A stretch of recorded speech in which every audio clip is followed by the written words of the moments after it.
Hey guys, welcome to physics in playground. तो देखो doctor साहब, अभी वीडियोस कम अपलोड होंगे।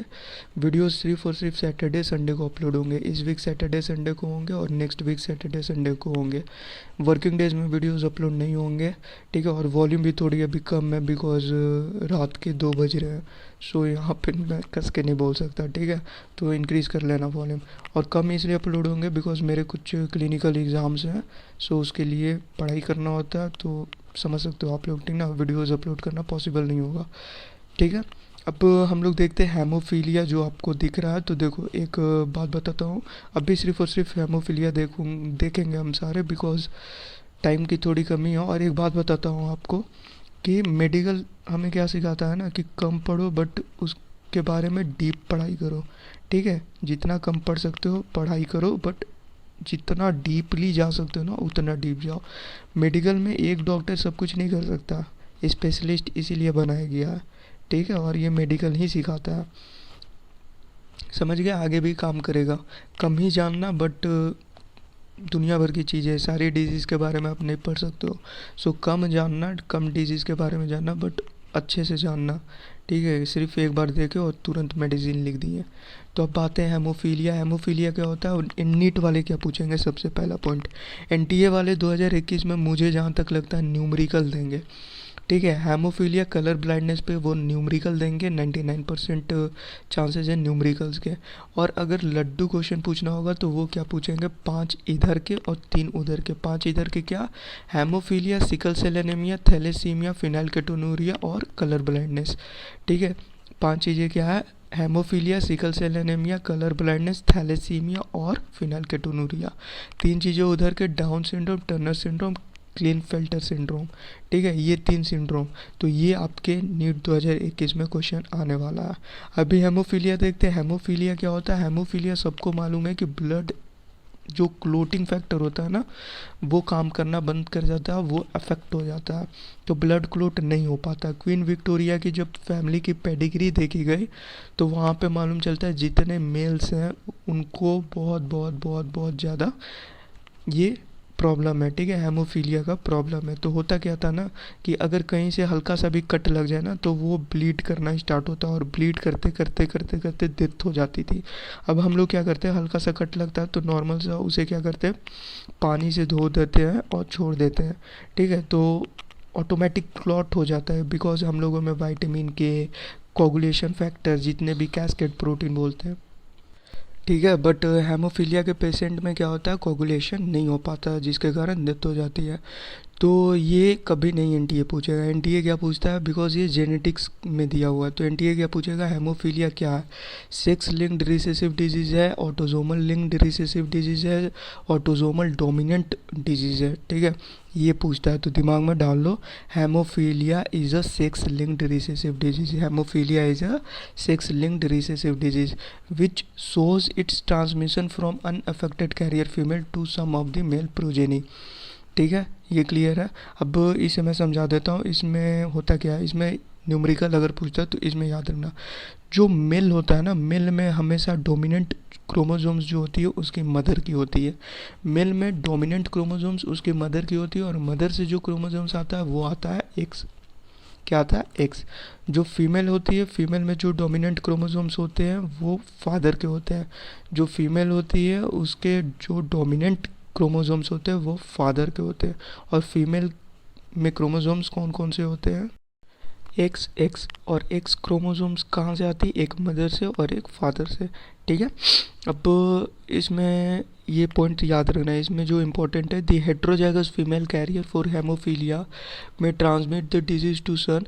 The possibility of a female becoming a haemophilic is extremely rare because mother of such a female has to be at least carrier and the father should be haemophilic, ठीक है। तो समझो होता क्या है, जैसे होता क्या है इसमें, अगर एक्स क्रोमोसोम्स, अगर एक्स क्रोमोसोम्स समझ लो अफेक्टेड है, एक एक्स क्रोमोसोम्स अफेक्टेड है, किस में अफेक्टेड है, फीमेल में, ठीक है।